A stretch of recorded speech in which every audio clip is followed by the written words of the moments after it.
Un photographe expérimenté fait-il vraiment de meilleures photos qu'un amateur? Un photomaton peut-il faire d'aussi bonnes photos qu'un professionnel?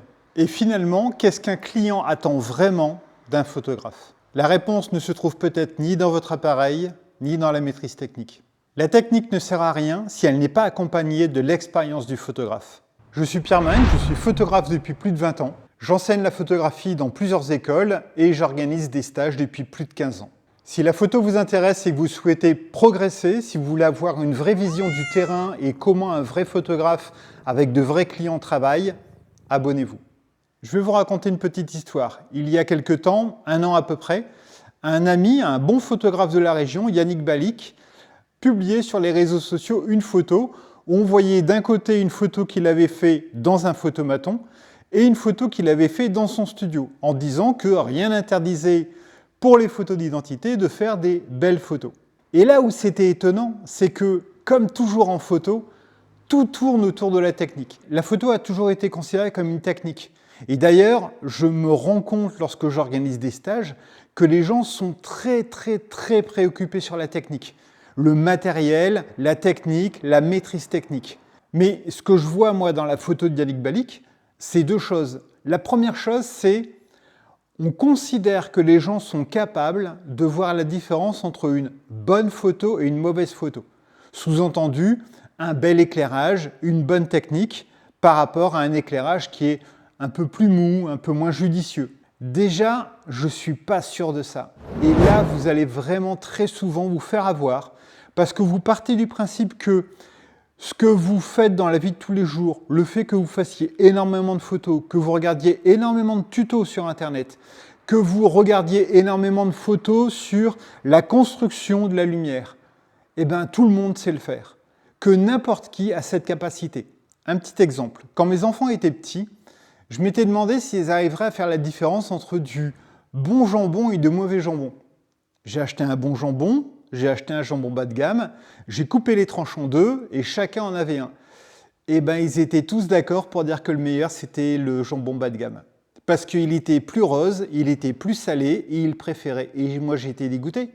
Parce que je me suis dit mais il y a une différence énorme entre les deux. Et ils n'étaient pas capables. Dire que vos clients sont capables de voir une différence entre une belle photo et une mauvaise photo, déjà c'est partir sur quelque chose de faux. Deuxième exemple. J'ai un ami qui s'est marié et j'étais témoin. Et il m'a dit, écoute Pierre, t'es témoin, tu vas pas faire les photos du mariage. J'étais dégoûté, j'aurais adoré faire les photos du mariage. Il y a un photographe sur place, j'étais intéressé, je regarde comment le photographe travaille, tout ça. Bon, il y avait des positionnements, il y avait des façons de faire que je trouvais un peu bizarres, mais je me suis dit, on va attendre le résultat. Quelques mois suivent et les résultats arrivent. Et donc nos amis nous invitent et nous disent, est-ce que tu veux regarder tout ça, les photos, tu vas voir, c'est super. Première photo, lui était habillé en noir, il était noir de chez noir. Son costume était noir de telle façon à ce que je voyais à peine la pochette. Elle était habillée en blanc avec cette belle robe de mariée et elle était vraiment en blanc. On ne voyait pas les plis de la robe, tellement les contrastes étaient élevés. Et il m'a regardé, il a dit, t'en penses quoi? Et j'ai failli dire, putain, les contrastes et tout. Et il m'a dit, on est beau. J'ai rien dit, je tourne les pages. Et je vois la photo de groupe. Et là, je regarde et je vois une personne, je pense que c'était sa mère, qui était à moitié coupée dans le cadre. Et je lui dis, c'est dommage, ta mère, elle est coupée. Et il m'a dit, ouais, mais c'est pas grave, il y a d'autres photos où on la voit. Vous voyez ce que je veux dire, c'est que parfois on s'intéresse à la technique, on est focus sur des aspects techniques que nos clients, eux, ne voient pas. Eux, ce qu'ils voient, c'est l'émotion, l'expression, est-ce que c'est sympa, mais ils ne vont pas forcément voir la technique. La deuxième réflexion que m'apporte cette photo comparative de photomaton, c'est qu'on se trompe complètement. Et c'est de là qu'est née mon idée de faire cette vidéo. On se trompe en pensant qu'un bon photographe est un photographe qui fait de bonnes photos. On se trompe en pensant que notre supériorité est une supériorité technique. D'ailleurs, très souvent, on le voit, je vous en avais parlé lors d'une vidéo, où je disais c'est quoi la différence entre un pro et un amateur? Une super vidéo qui a fait énormément de vues.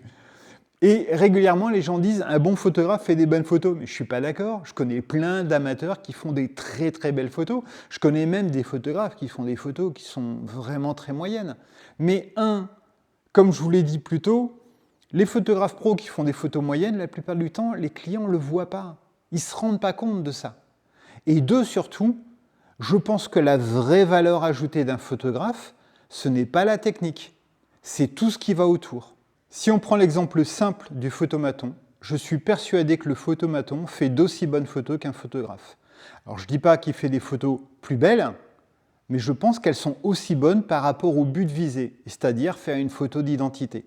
Le but est atteint. Par contre, là où le photographe se trompe, c'est d'essayer de rivaliser au niveau de la technique.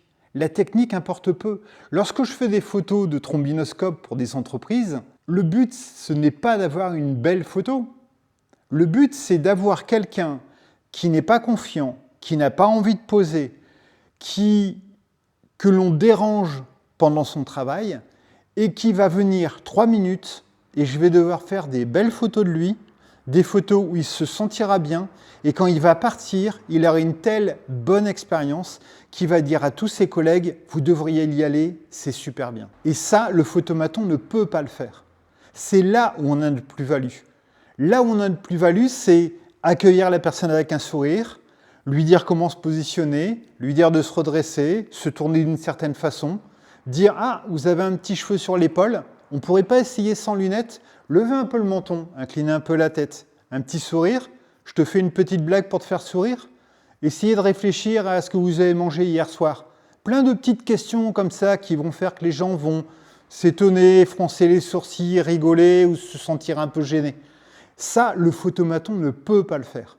Pour une séance photo e-commerce, c'est exactement la même chose. J'ai un client, ils sont déjà venus 2 ou 3 fois. Première fois, ils viennent, ça se passe très très bien, on fait une journée complète de shoot. Une deuxième fois, on fait une demi-journée. Et là, ils m'appellent et ils me disent « Ah Pierre, nous on a un petit studio, tout ça, est-ce que tu pourrais pas venir faire les photos, tout ça ?» Bon, tout compte fait, ça s'est pas fait. On a préféré faire les photos en studio, c'était plus simple, j'étais plus à l'aise, on avait plus de place. Eux, ils ont vraiment un tout petit endroit pour faire les photos. Et je me suis dit, mais c'est vrai qu'un client pro, il peut très bien faire des photos sans moi. C'est pas gênant. Ma prestation à la journée va être à peu près de 1 000 €. Pour 1 000 €, vous pouvez acheter un boîtier qui suffira largement pour des photos e-commerce qui vont finir sur Shopify. Un objectif, on va se prendre un petit 50 mm, ce qui nous permet de faire des photos en pied, faire des photos rapprochées avec un beau petit piqué. On achète un fond blanc, 2,72 m. On achète un flash, une grande boîte à lumière. C'est le plan d'éclairage que j'utilise pour eux, une grande boîte à lumière octogonale, 1,70 m. J'ai tout ça pour moins de 1 000 €. Donc ça veut dire qu'un client peut très bien s'équiper et peut très bien faire les réglages qu'il veut, faire une photo qui va être plus ou moins de la qualité de ce que moi je fais pour 1 000 €. Mais c'est quoi la différence? C'est quoi l'intérêt de travailler avec moi? C'est quoi l'intérêt de travailler avec un photographe pro si la technique peut être la même? Parce que la technique, on peut l'acheter. Le plan d'éclairage, on peut le copier. Des plans d'éclairage, vous en avez des flopés partout sur Internet. Vous en avez partout dans les bouquins. C'est quoi la différence? Eh bien, la différence, elle vient tout simplement du fait que lorsqu'ils veulent organiser une séance photo, moi, je vais les conseiller. Je vais leur dire, OK, vous avez prévu 40 tenues, mais c'est quoi les tenues? C'est des robes de mariée ou c'est juste des t-shirts et des shorts? Est-ce qu'on aura le temps de tout faire? Comment est-ce qu'on s'organise? Lorsque les mannequins arrivent, lorsqu'elles arrivent sur le set photo, je commence à shooter et je dis « Ah, il y a ça qui ne va pas, il y a ça qui ne va pas, est-ce que tu peux mettre plus ça ?» Et le client, je vous l'ai dit dans une précédente vidéo, me dit « Mais c'est incroyable, tu vois tout. » Ben ouais, parce que quand il y a un truc qui ne va pas, voilà, il faut le dire. Quand je fais un zoom matière, j'aime bien pour les zooms matière prendre ici au niveau de la clavicule, parce que c'est un endroit qui n'est pas plat, et c'est là où le textile va le plus bouger, et c'est là où j'aurai le plus de détails. Quand je dis au modèle « tourne-toi », elle va faire ça, et je vais lui dire très souvent « Non, je préfère de l'autre côté ». Pourquoi? Parce que je sais que ma lumière sera un peu plus belle d'un côté que de l'autre. Ça, le photomaton ne peut pas le savoir. Ça, un photographe qui n'est pas expérimenté n'a pas pu subir tous les échecs ou, comme moi, je me suis dit à mes débuts, ah, quand elle se tourne par là, c'est plus beau avec cette lumière. Quand elle se tourne pas là, c'est moins beau avec cette lumière. C'est ça l'expérience. L'expérience, c'est lorsqu'on a un modèle habitué et lorsqu'on a un modèle débutant, savoir les deux les diriger, savoir quand il y en a une qui n'aime pas trop les blagues, savoir quand il y en a une qui aime bien qu'on la chambre, savoir qu'il y en a une, elle a ses habitudes, il ne faut pas trop l'embêter par rapport à ça, et une autre, il faut énormément la driver, énormément la diriger. Donc vous voyez, je ne vais pas faire une vidéo trop longue là-dessus, mais je pense vraiment que la technique est inutile si autour de ça, vous ne rajoutez pas des choses. Et une chose dont vous devez prendre conscience, c'est qu'un bon photographe n'est pas un technicien. Un photographe n'est pas quelqu'un qui fait des bonnes photos. Un photographe est quelqu'un qui va vous entourer, qui va vous accompagner, qui va vous conseiller, qui va dire « T'es sûr que ça, c'est vraiment bien par rapport à ta cible ? Mais tu cherches quoi en faisant ces photos-là? Tes produits sont destinés à quoi ?» C'est ça notre plus-value. C'est absolument pas la technique. N'importe qui peut faire une bonne photo. D'ailleurs, pour finir, je vous ai dit, je fais des stages et régulièrement, les premiers stagiaires qui viennent sont des stagiaires qui vont prendre comme thématique de stage le nu en clair-obscur, le portrait façon Harcourt, plein de stages techniques. Et j'ai un stage direction de modèle. Personne ne le prend.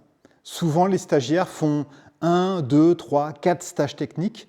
Et au bout de 3 ou 4 stages techniques, ils se rendent compte que connaître la technique, c'est bien, mais savoir diriger un modèle, savoir le mettre en confiance, savoir lui transmettre ses idées, lui dire ce qu'on aimerait faire, c'est super important. C'est même peut-être plus important que la technique.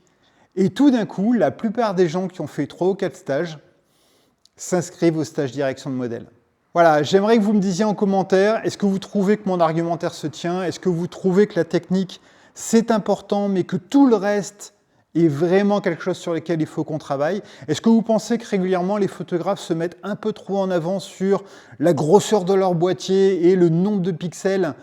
Est-ce que vous trouvez que vous pêchez au niveau de quelque chose autre que la technique, la direction de modèle, comprendre le client, savoir anticiper les besoins, savoir anticiper le temps que va prendre une séance photo? Lorsque je loue le studio, je me rends compte que énormément de photographes amateurs ont des difficultés pour bien gérer leurs équipes, pour bien gérer le timing par rapport à ça. Est-ce que c'est votre cas? Je vous attends en commentaire. On se retrouve très bientôt.